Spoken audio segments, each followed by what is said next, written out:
Time for the 49ers Rush Podcast.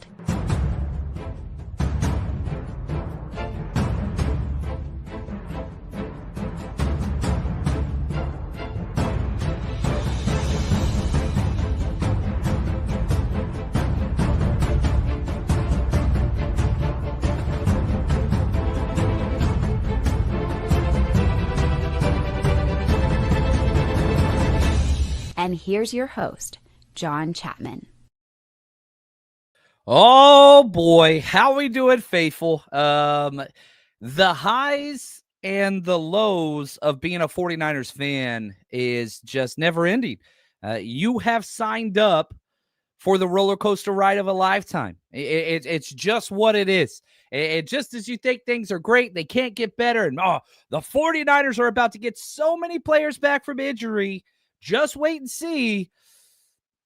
They giveth and they taketh away. Nick Bosa, if you have not heard yet, I'm sure you have, has a torn ACL, which I was wrong about. I really didn't think that it was, just based on the comments from Kyle, but I didn't listen to my own axiom, which is never trust Kyle Shanahan on any injury news ever. That is the core tenet.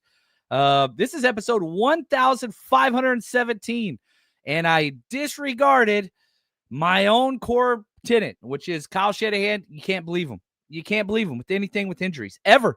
Forever, and ever. Nick Bosa's out for the remaining season. This is not the same knee that he tore his ACL in 2020. It's just a total loss. Don't know what else to say. Like, the 49ers are not 3-0 without Nick Bosa. I'll be really honest with you. The 49ers might be 1-2 if they didn't have Nick Bosa those first two games. Like, the impact that he has on this team is gigantic. He was the number 2 player on our countdown series of 1 through 90, most important player for, the 2025 season. And so far, the 49ers have played 2 games without number 1, Brock Purdy. They're going to have to play the rest of the season without number 2, Nick Bosa. Juwan Jennings was a top 10 player. George Kittle was a top 6 player. Like, good gosh, this is just, it's heartbreaking, but you got to find a way. Nobody feels bad for you. And we can feel bad for ourselves, to the team, and whatever else. But you still got to show up, and you still got to fight. And other teams, they're down players too. Are they as bad as the 49ers? The 49ers went into week 3 with the third most amount of players on injured reserve, 12. This now bumps it to 13. The Cardinals, who you just beat, they had 14 players. Now, did they have players like Nick Bosa or Brandon Ayuk or George Kittle or Brock Purdy on those places? No. But no other team besides maybe the Eagles has the amount of blue chip players that you have. Now, you're down several of them, but you still have plenty. And so nobody is going to feel sorry for the 49ers. Nobody's going to play the 49ers any less difficult. I do want to go over some trade scenarios and some replacement types, but it's not going to be like, this is still the same 49ers front office that has talked about getting cheaper and building with youth, young and cheap. That's what it is. So the idea of going out for a Trey Hendrickson, I'm sorry, it doesn't make sense for the 49ers. It sure as hell doesn't make sense for the Cincinnati Bengals at this point. We'll talk about all of those. I want to say thank you to our executive producers, Corey Robbins, 49ers George 365, David Gill, all the hashtag CCs. Yesterday was a celebration. If you joined us, I appreciate all the kind words. I know we kind of let loose a little bit yesterday, but we got a lot of positive remarks on that. And, usually I don't like to bring the 4-letter words and all that out there, but we were celebrating. But the celebration was so short-lived. Now, in football, as a coach, as a player, you got 24 hours. You enjoy a win for 24 hours and you bury it, no matter how bad or how good it was. You move on to the next one. We didn't even get to enjoy the full 24 hours. We made it about 20, and then you get this news. Now, Nick Bosa is 28. He's only 28 years old. Nick Bosa is signed all the way through 2028. With this injury happening in September, you usually have a 9-month timeline. 9 months from now, he's going to be ready by training camp. That's the good news. And not only is he going to be ready by training camp, he has 3 more years after 2025 on his deal. He's not even a top, 6-7 paid defensive end edge rusher anymore. That contract is not going anywhere. Now, the hope was Nick Bosa would be elite. Then you'd restructure his deal after the 2025 season because you start to get some of those balloon payments. Next year's cap hit $42 million, 2027 cap hit $52 million. Then the last year, 2028, $42 million. So the goal was Nick Bosa would be Nick Bosa. Then you'd extend and add some years because he's only signed through his age 30 season. He'll be 30 years old at the start of, he'll be 31 at the start of 2028. I misspoke there. That doesn't happen now with this injury. You don't do that because you want him to come back. You want to see, you want to let him play, and then you'd extend him the following season. He signed through year 10. Nick Bosa, long-term, great. 2025, major hit. And I was wrong yesterday. I did not think it was a torn ACL, but I was wrong. I trusted Kyle Shanahan, and I say all the time, don't do it, and it got me. What's up, Yatsik? Appreciate you guys. Yeah, rough day. So y'all let me know how you feel. Let's talk to it. We'll get it. It is a sad day, Alejandro. Right here, Big Papa. Doing fine. Looking forward to when the experienced players get back in the mix. Bosa will be back. Like, this isn't the end. And for people that are like, man, we should have never signed him. Nah, you should have signed him. And you did right. And you've gotten your return on the money. He's been great. He's been one of the best players in the NFL year in and year out. Even if you count the 2020 injury and the 2025 injury, you still have gotten, good Lord, 5 incredible years, 6 incredible years. You're not 3-0 without Nick Bosa right now at all. It sucks. It absolutely sucks. Now, who are you traded for? So let's talk about this. And I'm already behind in the chat. Shocker. I don't expect a big trade. And Drew, I'm with you. I doubt they make a big trade. And I doubt it's going to be like, I think you pick up the phone and you call some teams. Hey, are you interested? Hey, teams are not selling week 3, even if you're 0-3. And Trey Hendrickson, who a lot of people keep throwing out there, the Bengals are in first place, ladies and gentlemen.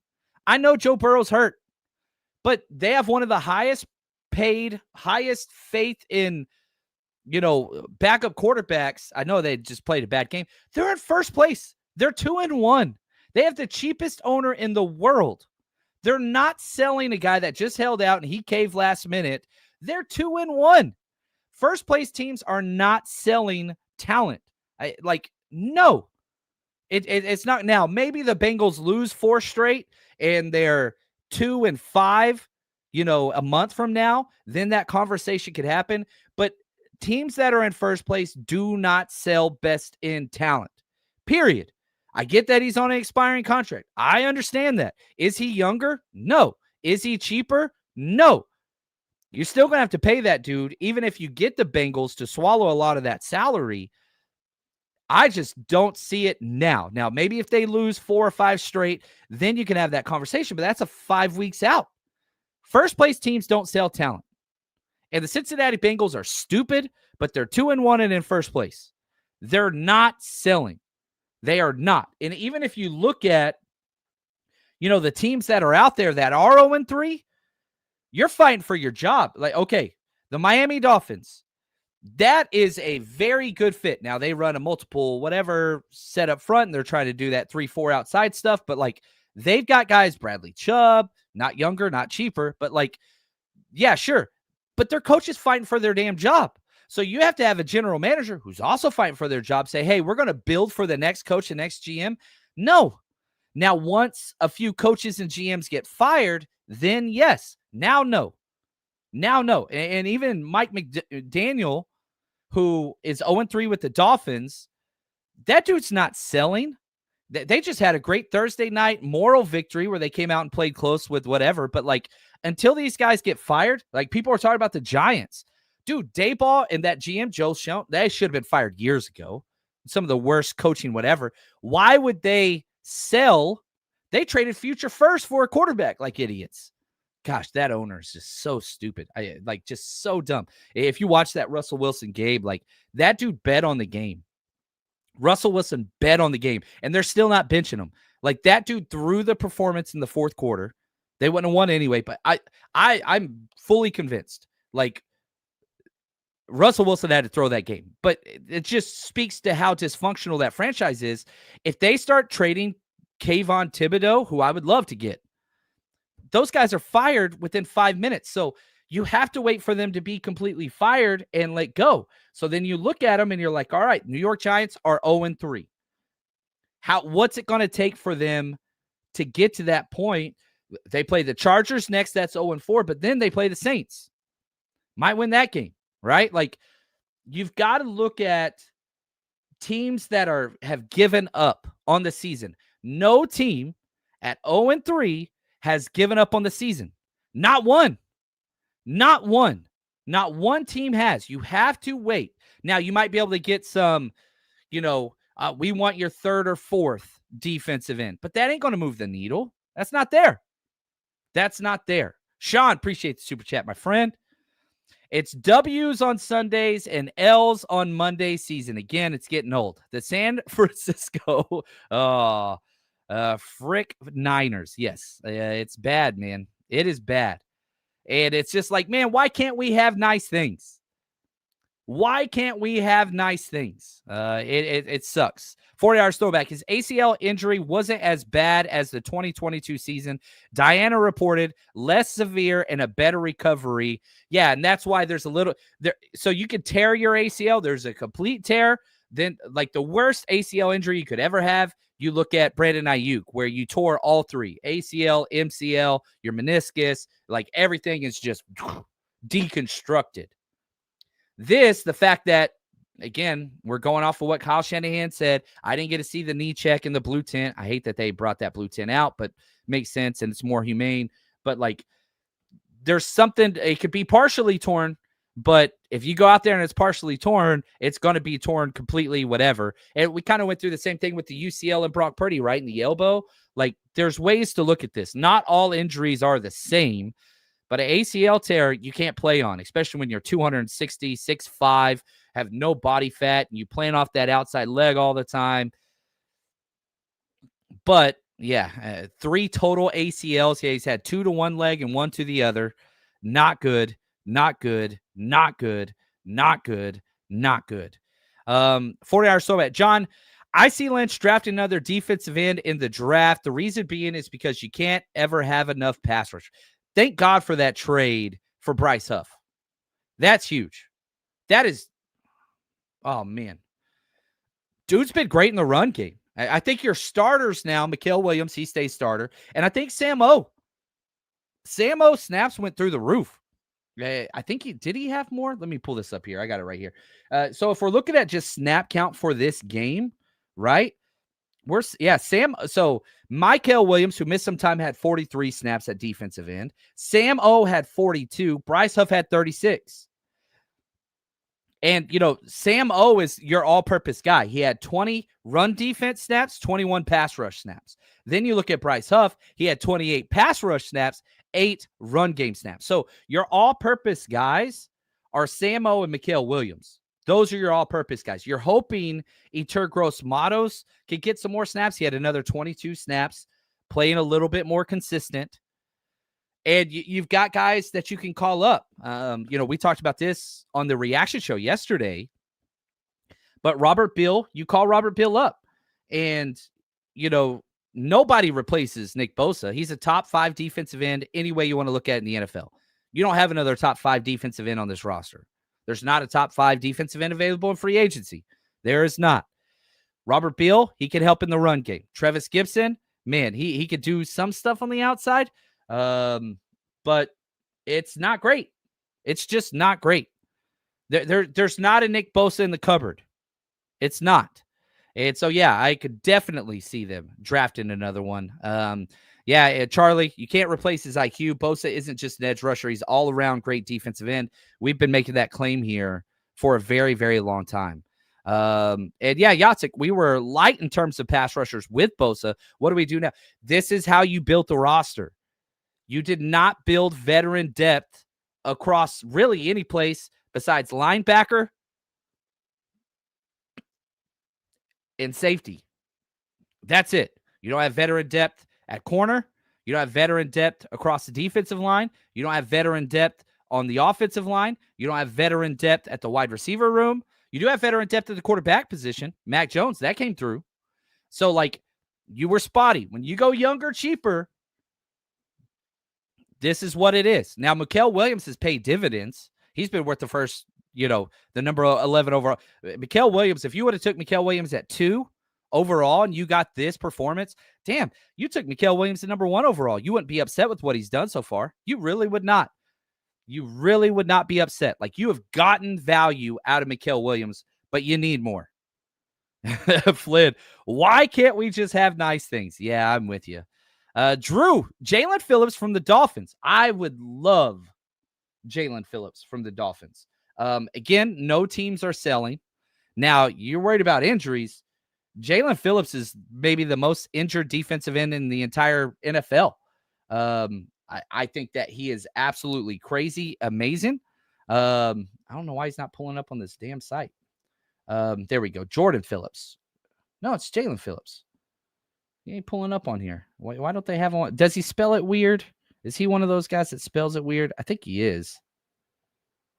Let me see here. Yeah, he's not pulling up on over the cap. Come on now.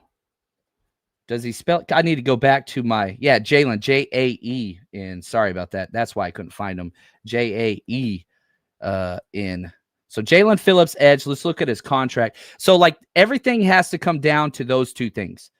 He's on the last year of his deal, Jalen Phillips is. So that makes it a possibility. He is younger. He's 26 years old. But again, dude's been injured. Achilles popped, ACL. I mean, this dude retired from football and college at UCLA. But, dude, you can get him or Bradley Chubb. You do it in a heartbeat. But they're not selling, right? I would love that. I like him more than Kayvon Thibodeau. Kayvon Thibodeau, a little bit of a head case. I would love that one right here. What about the rookie defensive end, Giants Thibodeau or whatever his name is? Again, nobody's trading a rookie, top 5 pick. You can't get Abdul Carter. Now, Thibodeau is a possibility. And again, if I could figure out how to spell these guys' names, that's always the problem.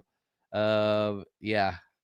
Dang it. This is so frustrating. There we go. Kayvon Thibodeau. He's not in the last year of his deal. So that is a little bit of a problem. Next year, he's still 14.7 because they picked up his 5th-year option. That's kind of hard. And again, you can't do it until Dayball and Joe Schoen, those clowns, are thrown out of the freaking team, which will happen. They are going to be dismissed. They will be fired because they're just the worst. Just look at Daniel Jones. You look at freaking McKinley. You look at freaking Saquon. You go on and on and on and on. They will be fired, and you're still sticking with Russ. Like, just so stupid, man. Just, there's some bad teams out there. They're one of them, but they're not selling right now. Yeah, they're 0-3, but they are not selling right now. I really, Danielle Hunter, again, another possibility, but I'm telling you right now, Danielle Hunter is amazing, by the way. Like, I wish you could get him. He's one of the most expensive players in the NFL. Houston is 0-3. But, yeah, Danielle Hunter, let's see where he's at. There he is, Danielle Hunter, edge. How much longer does he have on his deal? Because, he's older. He's 31 years old. Nah, they're not trading him. Well, next year is his last year, but they have a $20.4 million void year on him in 2027. That's going to be a rough contract to kind of get out in front of. Yeah, team would have to take on a lot of money. You're talking $20 million. I don't see that, guys. The best places to look aren't these seasoned vets. It's guys in the last year of their rookie deal. So you're looking for 2nd through 7th rounders that were drafted in 2022. Now, the problem with that is that draft sucked. And the one guy that kind of you would want to go after just got one of the biggest paydays in the NFL, Nick Bonito. You need those guys that are on expiring rookie deals. That's what the 49ers go out and acquire. Look at Sky Moore. It doesn't matter. You can go down the list. But it doesn't mean you can't go to those other guys. Yeah, I'd like to Danielle Hunter, but that one, the contract just says no way, Jose. The Niners are not in a place financially to do that one. And again, we keep talking about these older guys, Carl Granderson, maybe Cam Jordan. Cam Jordan's my favorite player that's not a 49er. I would love that. I think Cam Jordan would rather retire, I'm speaking for him now, than ever wear a jersey other than the Saints. He is the most loyal, committed to that city, committed to that team through I don't know how many head coaches. Like, he's back because he loves the city. I don't think – now, you make the call, hey, we'd like to have Cam Jordan. Now, is Cam Jordan great at age 32 or, whatever he is? No.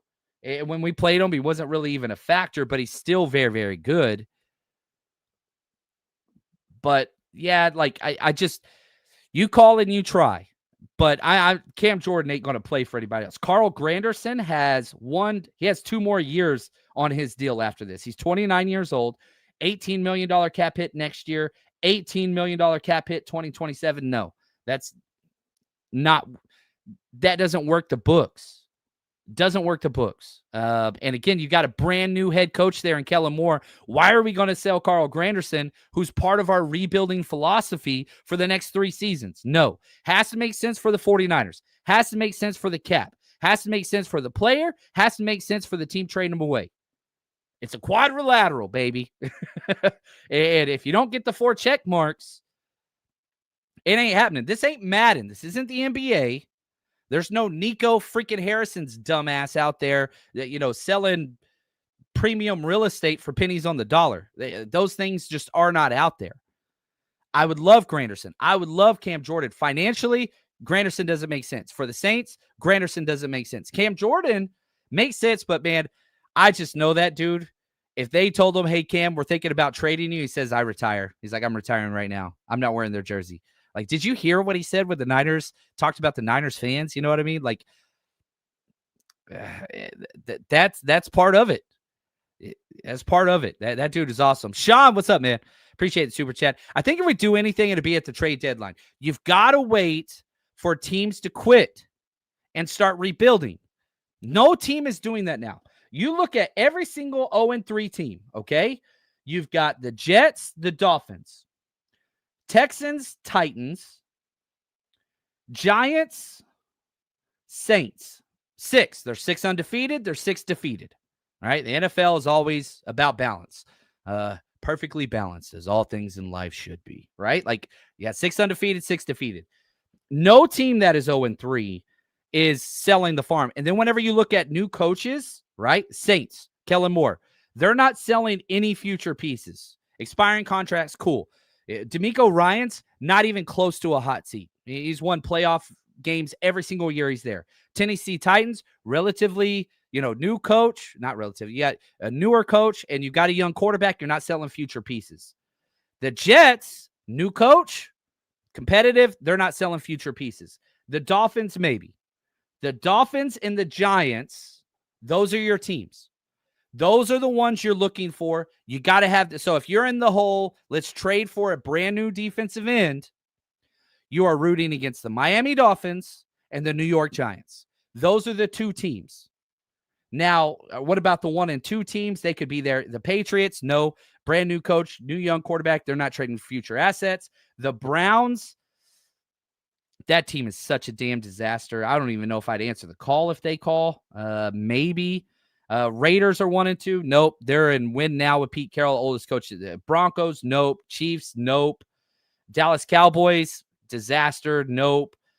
Chicago Bears, new coach. Nope. Not trading future assets. Panthers, I don't think so. Falcons, ooh. I mean, they traded a future first for a pass rusher. They already talking about moving Zach Robinson, their OC. They're moving him up to the booth, down on the field, all that stuff. That's the kiss of death. I'm telling you right now, the 2 teams you want, the 2 teams that make sense, Miami Dolphins, New York Giants. You start there. That's where all 4 points align, and then try to find those players. And yeah, worth calling. I'm not saying don't call on Trey Hendrickson. I'm just saying play Mike Brown's role, the owner. Hey, Mike Brown, first place, 2-1. Congratulations on the season. Hey, do you want to trade your best defensive player even though you're in first place of your division? Oh, no, shocker. Like, come on. Oh, that's like people say, well, Brock Purdy's hurt, and now Nick Bosa's hurt, so maybe we should trade Fred Warner. Maybe we should trade. Now, Fred Warner's different. I get that. Or Trent Williams. You know what? It's last year of his deal. You know what? Maybe we should trade Trent Williams. You see what I'm saying? Why? We're in first place. Back the hell up. We're buying players. We're buyers, not sellers. And I understand Jacob Browning, whatever, they have way too much confidence in him.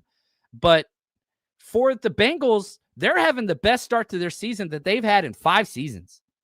They're not selling, guys. Maybe they will. Maybe they will. Yeah, I don't know. Let's see here. DJ says, someone posted this stat from the game. 49ers defense had 22 pressures on Kyler Murray. I don't know about that or what they're going from. You know, I pull it up. Yeah, we had 22 pressures. Way to go, DJB. 22 registered pressures on Kyler Murray, with 21 of those happening after Bosa went off the field. Bosa didn't play much. He played 14 snaps. 7 of those were pass rushes, and he had one of those pressures. So, yeah, 21 of those pressures came from pressure wasn't the problem. And if you watched our episode previewing it, I said they have the worst guards in the NFL. They have a horrible tackle. They have 2 quality offensive linemen. Their center and their left tackle, Paris Johnson. Paris Johnson was a scratch late. Yeah, they put out 4 of the worst offensive linemen. Bad offensive line play is a very, very real thing in the NFL. A very, very real thing. Now, I want to talk about the 49ers replacement for Bosa and what it's going to look like on the roster currently. We've talked about trades, but let's get to what the practical replacement option is now, right after this. You know that one guy in the group chat who had a 5-leg parlay week 1 and just wouldn't shut up about it for the rest of the season? That could be you. My bookie makes it super easy to get into the action. College football, NFL, super contest, survivor pools, casino, blackjack, whatever it is you want, they got it. All the spreads, player props, and in-game lines you could want all under one roof. And if you're new to my bookie, use our code 49ers, 49ERS, up to $500 is fully covered. You make your play. Let's say it doesn't hit. You get all of it right back up to $500 when you opt in using your bet back bonus, and you get it back. It's just what it is. Comes with a one-time rollover if you use it. Now, no better time to jump in, no better place to play. Plus, we have all of our weekly bets and season bets up on our Patreon and the 49ersrush.com. So if you don't know how to get started, we've got it made for you. We show you what we bet. We show you what's out there, and we will cover that with you. It's going to be a good time. So football's back. Let's make some money with my bookie. Promo code 49ERS. Let's go. Now, if you did bet with us this week, 3 positive weeks in a row, baby. We made a lot of money week 1. We made decent money week 2. And we made a little bit of money last week. If you bet with us, we went 9 for 13 on our bets. And if those damn Packers didn't suck, we would have had a great week. But we increased your bankroll 16% based on what you bet last week. We post our bets every single Friday or Saturday for the upcoming week. And, man, another huge positive. The ones we missed on, Ricky Pearsall touchdown. We missed on that one. And Mac Jones over 1.5 passing touchdowns. Those were the ones we missed on that were 49ers bets. And those stupid Packers. Just make your damn field goal. Anyway, that's what it is. So, the replacement options in-house. Base downs, your starters. Mikael Williams, that is a change. Sam O, he's your all-around kind of power-style defensive end. He's going to be out there. Now, the best defensive end the 49ers have is Bryce Huff. Bryce Huff will be the guy that comes in for every single pass rush situation, whatever else. The problem the Niners are going to have is finding that additional pass rusher on the outside. You've been kicking Yetur Gross-Matos, Mikael Williams, and even Sam O inside. You need a pass rusher on the outside. That is the biggest need in replacing Bosa. You have the Buck-style ends, right? That's like what Texas calls them, and a lot of teams will call them is like, dude, this is our run-stuffing power defensive end. Sam O fits that. Mikael fits that. Like Robert Beal fits that. You need more pass rush defensive end help. So it won't be shocked if they keep Yetur Gross-Matos outside. And now is the time to start bringing in one of the defensive tackles in that NASCAR package. Everywhere Robert Saleh has ever been, 49ers for his first, 4 seasons, the Jets for 4 seasons, now back with us. He's had 3 defensive ends and 1 defensive tackle in the NASCAR package. But this is the first year where he goes 4 straight defensive ends. I think you lose that now. I think you try to get one of the and Kalia Davis might be the best at it, to be honest with you. I'm not the biggest Kalia Davis guy. His mistakes in the run game continue. Consistency in the run game just can't stay in his run gap, but he has the explosiveness. He's that penetrating style DT. Maybe you put him out there. Maybe you put CJ West out there a little bit more. So I wouldn't be shocked if the NASCAR package evolves back to what it used to be, where you have 3 DNs and 1 DT. But you call up Robert Beal. He gives you that rotation in the run game. But man, you need a pass rusher. You need a pass rusher. That's kind of what you've got to do. And so I don't think that you find that answer for a few more weeks. Again, you got to get teams to give up. You got to. And, I put this out on Twitter. Robert Saleh has the opportunity to paint a masterpiece right now. We saw it in 2020. Everybody went down. Everybody was hurt, except for Fred Warner. He never gets hurt. Knock on wood. He never gets hurt, but still had a top 10 defense, and that's what got him hired as a head coach eventually, because you had all those injuries, and Robert Saleh was still able to get freaking Kerry Hyder Jr. with close to double-digit sacks. You know what I mean? Like, you need somebody to step up. I'm betting pretty big on Sam O. Now, is he ever going to be the guy that gets those 10-plus sacks or whatever? No, that's not his game, but you can get the pressures. He's solid versus run game, elite effort, amazing team guy. I think that that's a big deal. But, man, this defense, you've already got the rookie stepping up. And the play that you almost got the safety on Kyler Murray, you had 3 rookies and Sam O out there. You had Alfred Collins. You had CJ West. You had Mikael Williams. You had Sam O. You didn't even have Bryce Huff out there, and you almost got it. So, man, go out there and just show the world. Like, what were the reasons why I kept saying all offseason why the 49ers could have a successful season? Coaching. Coaches don't get hurt. And if they do, like McVay, you still coach, right? I think he blew something out, and it's like he got rolled up on the sideline a couple weeks ago. But all injuries suck. But, like, he still coaches, right? You've got Saleh. You've got Shanahan. Both of those guys have coached their asses off through 3 weeks. Without either one of them, you're not 3-0. The second great thing you have is blue chip players. And, yeah, you're losing those. The 5 blue chip guys that you have on your roster, you're down 2. George Kittle and Nick Bosa down. But you still got Trent Williams. You still got Fred Warner. You still got CMC. That's 3 potential Hall of Famers. Trent Williams is a Hall of Famer. Fred Warner will be a Hall of Famer. CMC, man, if he has this year, if he continues with the statistics that he's doing all year, dude, Christian McCaffrey needs 2 more of these years to be a quote-unquote Hall of Famer. But, like, dude, this guy right now he's got 25 receptions for 213 yards. Receiving. He's got almost 400 yards from scrimmage through 3 weeks. Can he maintain that? I don't know. But when Ayuk gets back, Demarcus Robinson's back, when Kittle gets back, like, that can help alleviate just freaking focusing so much on Pearsall. You got 2 receiving options out there, man. Like, that is hard, but this team is equipped. And so, again, and the third thing that I keep saying, though, why this year would be successful is the schedule. You're not playing Murderer's Row out there. You're just not. The schedule is beyond friendly. Still the easiest schedule. You got the Jaguars this week. All right, cool. Rams, probably toughest game on your schedule. Rams are the best team on your schedule. Falcons, yeah, not great. Texans, not great. Giants, awful. Rams, again, super tough. Cardinals, super tough. Panthers, not great. Browns, great defense, not great. Titans, not great. Colts, good Lord.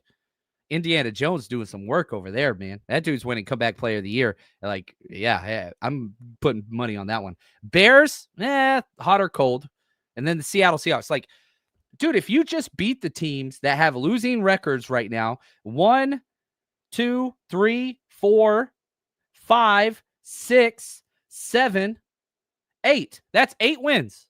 If you just beat the teams with losing records, which is no given at this point, but that's 11 wins. You get 11 wins, you're in the playoffs. Coaching blue chip players, schedule. It's what it's always been. And you've won 2 of the more difficult games. The Seattle Seahawks look like a freaking top 10 team in the NFL. They look like a top 5 team in the NFL. You beat them in their house. Cardinals? I don't think that they're a top 10 team, but they're not easy, and they always play us tough, but you've got one of those. So there's a lot of options that are available, and I'm with you. This is not the 2020 roster, and you've got the quarterback position figured out, so much so that even though Brock Purdy hasn't played in 2 weeks, you're 2-0. Mac Jones is that. And so, Joel, I'm not a season over guy. This schedule, no. It's next man up always. Always. I mean, shoot, look what the Lions did last year. Where's Don Burr at? Don Burr and the freaking Lions, they lost. I think they were down at 1 point 15 players that started on their defense. Now, do they have a Nick Bosa? No, they don't. But do they have a Fred Warner? No, they don't. Do they have a Diamador Lenore? No, they don't. Malik Mustafa will return. He's not a blue chip guy yet, but damn, Malik Mustafa, he's the second best player in our secondary as soon as he steps back. Well, it's not over. Yeah, Jed ain't going to spend all that money. He's not. I don't think that they can because of the way the contracts are built for the future. And you're paying $90 million for teams to play for other people. JP, thank you. Cam Jordan went to college in Berkeley. That is a point. And I missed that one. Maybe come back to the Bay Area, baby. Berkeley's right up the road. I'll pick him up from the airport. I have a good time hanging out with Cam Jordan. And yeah, chance at a championship. He's already got one, right? I think he was there. Oh, I want to know the answer to that because that would change things. Would Cameron Jordan, he came in 2011. No, 8 Pro Bowls. He's on the all-decade team for the 2010s. No Super Bowl. He came after the Katrina Super Bowl and all that stuff. So, yeah. Lawrence, he's playing for Seattle. I mean, he's gone. I love all these questions and hypotheticals. How about Will McDonald? Makes sense. Y'all keep throwing names out there. We'll go through this. Now, McDonald would be good because he is just that pass rusher. The problem with McDonald is he has 2 years left on his deal. He's 26 years old. He signed this year and next year with a 5th-year option. That makes me kind of think I'm not quite sure the Jets would part with him. He hasn't been great. He's got 2 sacks so far this season. Dang, that's actually, never mind. He had 10.5 sacks. I don't think that they'll trade him. To get Will McDonald, you're spending a 2nd round plus. Yeah, I don't know. Ben, who I respect, and disagreements are a great thing, guys. Like, I'm wrong all the damn time. That's okay. We're allowed to disagree, and we still treat each other with respect. Like, we don't have to call each other idiots or whatever else. But like Ben, somebody I respect, he helps the show out all the time. He says, you and I disagree on Hendrickson, John. I think there's a potential path there. What I saw from the last Cincy game was a dire situation. Man, I would love for Trey Hendrickson to come out on a 1-year rental. Would love it. And maybe they go 0-3 or 0-4, then you have that conversation. But that trade ain't happening within the next month. It's not going. You're dealing with the most stubborn, bullheaded owner in the entire NFL, and that's including Jerry Jones. That dude is the cheapest owner in all of sports. And we're going to ask him to eat salary on a guy that drug him through the media mud? Man, I'm sorry. I'm digging in here. Call me Mike Brown or whatever the hell his name is. I don't see it. The Burns contract, no way. You ain't getting Burns. He ain't even on. And plus, he just got banged up, but no way. Burns, not even. God, no. That is a foundational piece that they traded a lot for. You're not getting him. You are getting value. If they get anything, they're getting value. They are not going after top tier, top 5, pass rushers on expensive contracts. Younger and cheaper, guys. Now, if a team is ready to sell out on the year, then maybe. But I'm telling you right now, if a trade happens, Miami Dolphins, New York Giants, I'd be willing to bet on it. You find me a prop, I think it's going to be from one of those two teams, assuming they continue losing, or another one of those 1 and 2 teams start losing more. No team's given up on the year this so far. But the 49ers are 3-0. And the 49ers have a lot more road trips this year, and I hope you come out with us. 49ers Rush Road Trip is going into its 6th year with over 40 events at road games. If you are traveling to see the 49ers play this year, you got to come party with us. And on top of that, we give games, trivia, giveaways. We've partnered with TickPick this year. All you have to do is search 49ers Rush on any of the TickPick sites, apps, you name it. And on top of all of that, best dressed, giveaways, autographed jerseys, kids are always included, and get in for free with a ticketed adult. And a lot of times for select cities, we will have 49ers legends come out and you get to meet and greet them and get an autograph. Navarro Bowman, Frank Gore, Patrick Willis, Fred Warner are all players that we have worked with in the past. And trust me, if you want to build the 49ers community, you're traveling by yourself, we got you covered. 49ersRushRoadTrip.com.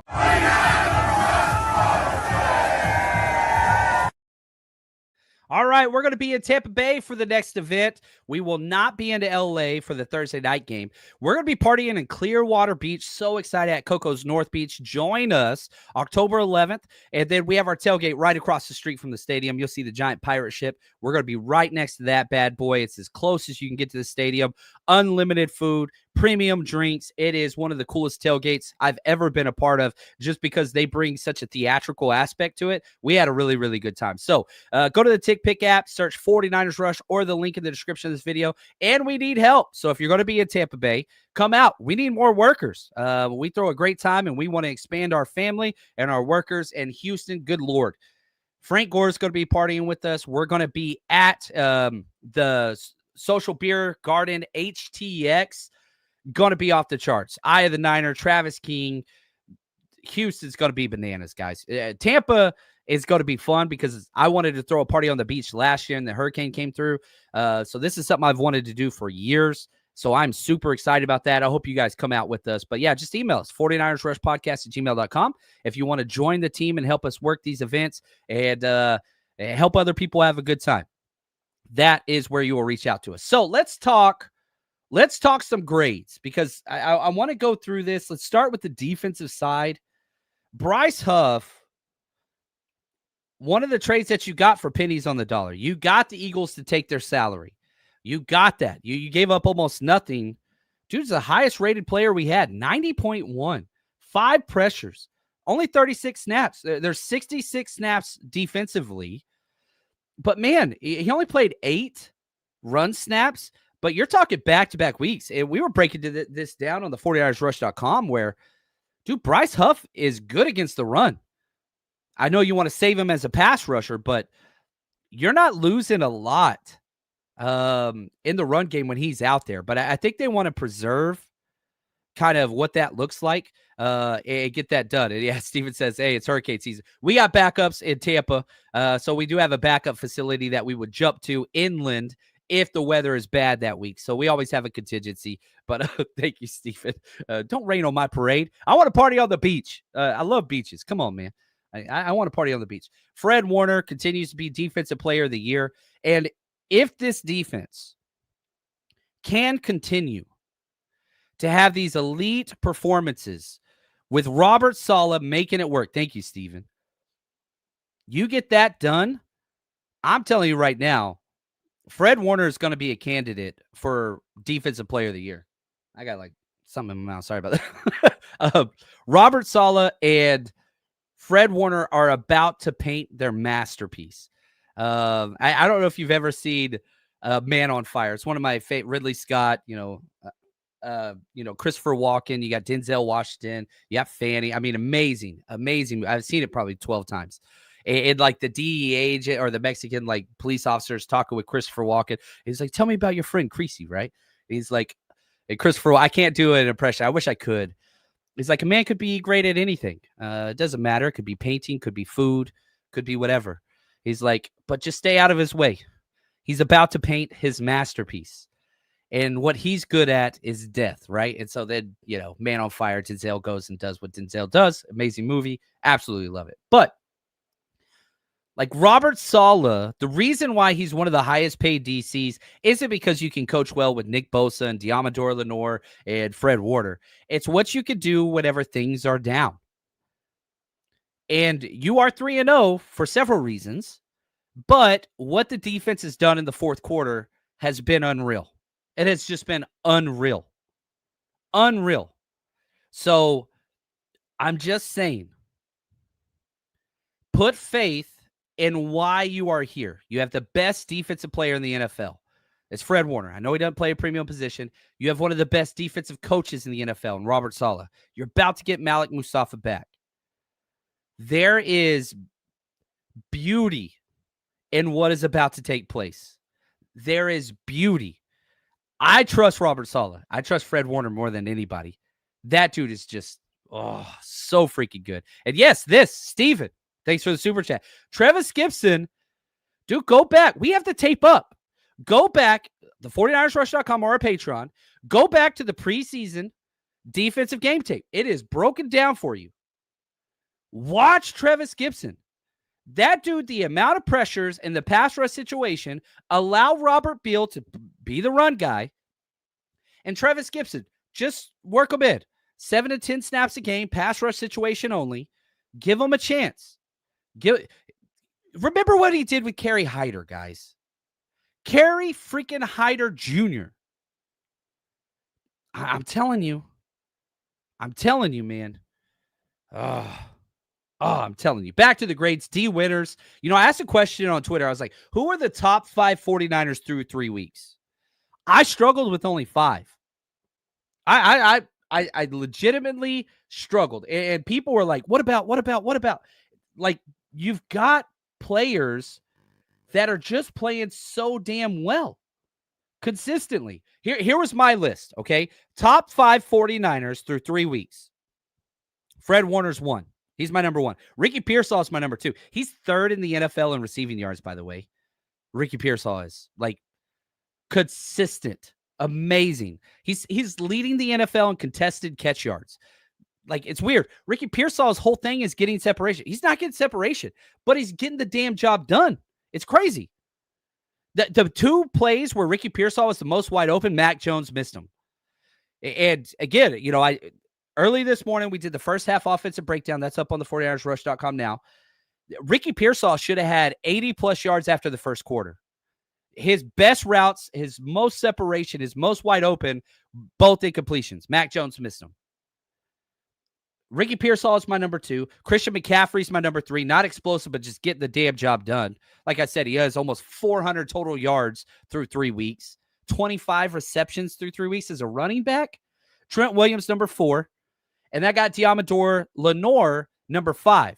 But initially, whenever I first did this, I kept going through and just saying, like, man, I typed out Colton McKivitt's name. I typed out Dean Winter's name. I was just like, man, there's so many quality 49ers that are out there that are playing well. Nick Bosa was not on that list. Now, he missed most of this game. Probably would have been. Nick Bosa's incredible. I'm not trying to downplay because he's injured. I know a lot of people will do that. That's not what I'm trying to do here. But I didn't put Mac Jones on there because he didn't play the first game either. But yeah, Mikael Williams, good gosh. I didn't think Mikael Williams was great week 1. He was great week 2. He was awesome week 3. I have no problem with that. Bryce Huff I didn't put on there. Good gosh. Like, yeah. And so, you look at these different things that are out there. It's just like, dude, you're looking at a list of 9 stud players that you could put on that list. Yeah, Ricky Pearsall is on pace for 1,600 yards. He's not going to continue doing what he's doing. I hope that he does. But when Juwan Jennings is back, that's going to take away targets, right? Juwan Jennings got twice as many targets as he did last week. When DeMarcus Robinson comes back, he's going to siphon off a few targets. When Brandon Ayuk gets back, he's going to take target. When George Kittle gets back, he's like, there's not going to be a lot of games where Ricky Pearsall gets, how many targets did he end on? I have it right here. He had 11 targets. I don't think that's going to continue. Christian McCaffrey had 15. Ricky Pearsall had 11. Kendrick Bourne had 6. I think you want Pearsall at about 8 targets a game. Those numbers are going to start to dip a little bit. But I do, if Ricky stays healthy, 1,000 yards, well within like realization. Like, yeah, that's quite possible. What's he at now? Let's see here. 281 yards. He's third. Yeah, 281 yards. No touchdowns. Gotta get that touchdown. Come on, man. Come on. So, like, the 49ers have a lot of really, really good players. They're fine. Rob, my man, a lot of doomers in here. Bosa is huge blow, but the sky's not falling. The Niners are 3-0 on top of the division with help on the way. Yes. Got to keep the faith, man. Look at the freaking hat. What do I say at the start and end of every damn show? If you've ever been to a 49ers Rush road trip, every time I'm on the mic, I start the same way. How are we doing, faithful? Faithful. We are not Cowboys fans. We are not Seahawks fans. We are not those teams. We are different. There's a reason why I wear this damn hat. And yeah, I overreact, and and that's okay. You're here, be you. Like, be you. But it's appropriate to be frustrated because we've been so traumatized with all these damn injuries as fans. I mean, we're the most injured team. You look at this decade of the 49ers, the most injured team probably in NFL history ever. Like, it's crazy. But in the past, when Nick Bosa went out, you turned into a middle school defense. That wasn't the case this week. And you're playing against the Arizona Cardinals. Speaking of Cowboys fans, my man David Waller, the sky is falling for the Cowboys. See, we're not like them, right? We are not the same.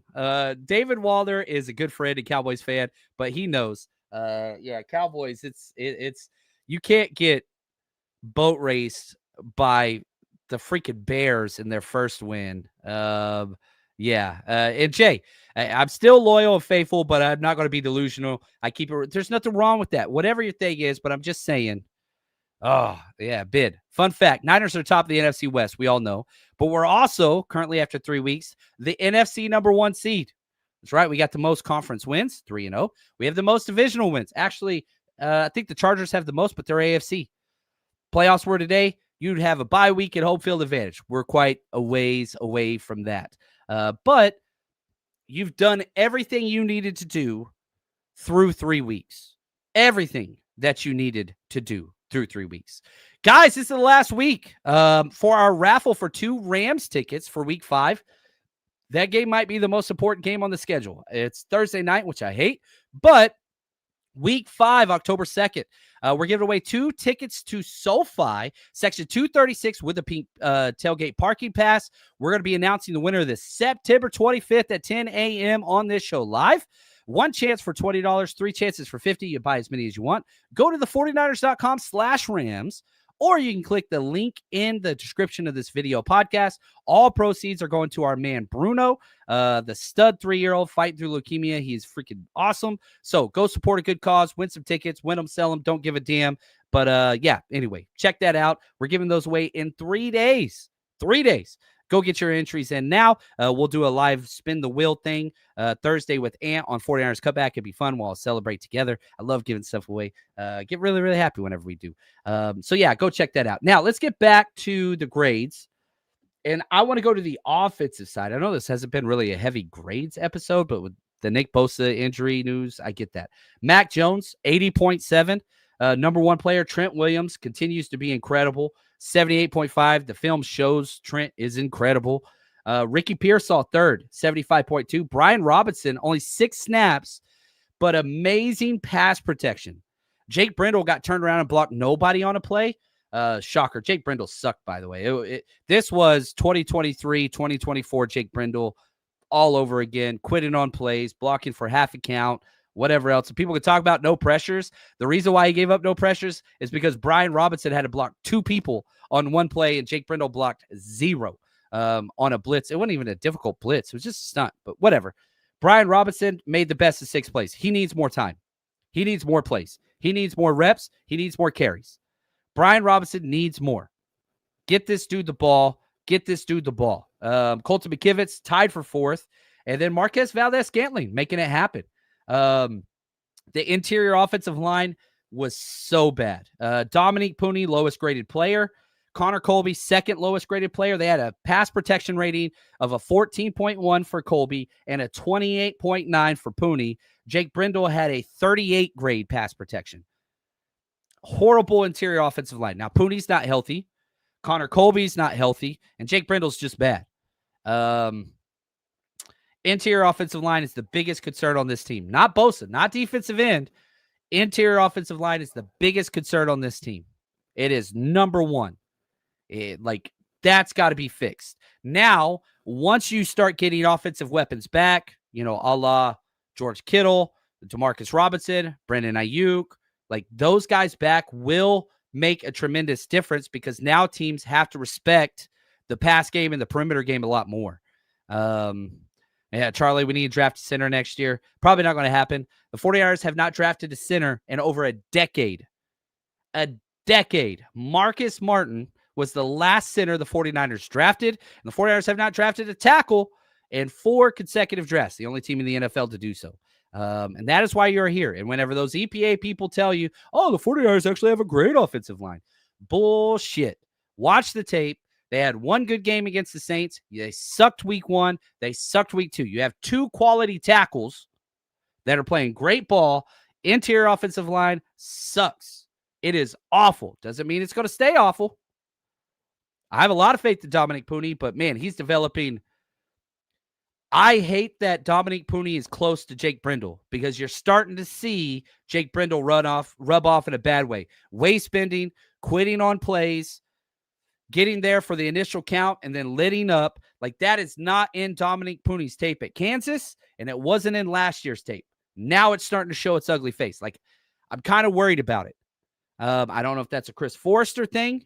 I know Pooney's not fully healthy, and I love that dude. But I'm telling you right now, getting a little concerned. Now, once Connor Colby's healthy, once Dominique Pooney's healthy, if we see that. But we saw this with Aaron Banks, right? Aaron Banks comes out. First year didn't play. Second year was great.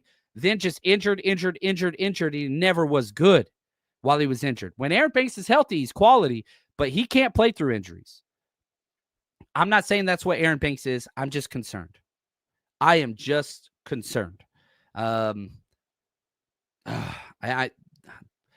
biggest concern is that 49ers interior offensive line. I'm worried about it. Now, you get back Brock Purdy, which that's an assumption, but he could kind of skate around and, escape pressures and kind of do some of that stuff. Man, I'm to the point now where, dude, if I could trade for any position, I'd trade for a center. I'd take a center over a defensive end right now. You are losing the battle up front continuously in the run game week in and week out because of 64. And put up all the analytics you want. I don't give a damn. 64 is not quality. And you're not paying them quality prices, but you're kind of getting what you pay for. You're paying them $4 million a year. That's good. But nah, man. Just nah. I don't. There's nothing that anybody could show me besides tape. And there are some good plays. Whenever I was breaking down, we just did the first half. There were 3 major negative plays by Jake Brindle where he just literally ruined a drive by himself. There was one great block that you got a 10-yard run right off, point of attack. He did great. Probably should have been a holding call, but they didn't call it, but whatever. The amount of negative plays that this guy is putting up in the run game and pass game now is just, I'm sorry, man. I shut up and I even said, dude, Jake Brindle played great week 2. Nah, bro. Nah. You want hope? Here's your hope. Coaches, blue chip players, schedule. That's your hope. Yeah, if you're a doomsday, lack of depth, I'm not changing what I've said all freaking season. Lack of depth, Jake Brindle. Lack of depth, Jake Brindle, and relying on young players. It's going to cost you. At some point, hasn't yet. It's come through. And, the 49ers made the chance to get rid of Moody. You would not have won this game if Jake Moody was your kicker.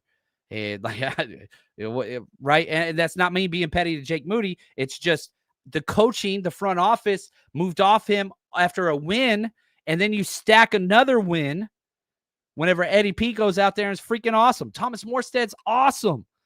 You upgraded at kicker and punter, and you moved off one of the most expensive punters and highest drafted punter in the NFL, and you moved off the highest drafted kicker in the NFL, and you got better at both positions. You got better. Also, I will say this, man. Special teams tape, Isaac Guerrero is freaking, holding call, missed tackle, blew outside contained, can't return the ball to the 30. That dude, 31, like, he's on, like, cut watch for me. I don't think that they will, but dude, whoever put stock in Isaac Guerrero, they were wrong. And I hope that changes next year. But that dude is bad on every single special teams unit. A lot of positives. Darrell Luter Jr. turned around, who's not, one of the guys that makes me happy. But I would say, man, Darrell Luter made some special teams plays. I was like, what? Is that 28 out there making huge plays? It was. Like, he played great. First half special teams, I thought he did great. Even Jair Brown keeps growing. There's still some negatives, but that's okay. Now, let's see here. I want to make sure I didn't miss anybody. But, yeah, it's rough losing one of your best players. Number 2 on our countdown for most important player this season. He's gone. Time to step up. Nobody's feeling sorry for the 49ers. You're first place. Nobody feels sorry for the 49ers. You're 3-0. You're first place in the entire NFC if it was today. Make it happen. Why are you going to keep winning? Coaching, blue chip players, schedule. You capitalize on what you control. You don't control injuries. Somebody step up. I'm telling y'all, Sam O. He's not a disruptive player, but I'm telling you, you're going to get quality snaps consistently. Fred Warner, about to have the year of all years. Robert Saleh, about to paint his masterpiece. You guys are the best. And shoot, I say it all the time. I made it more today than I do most days. Stay strong, faithful.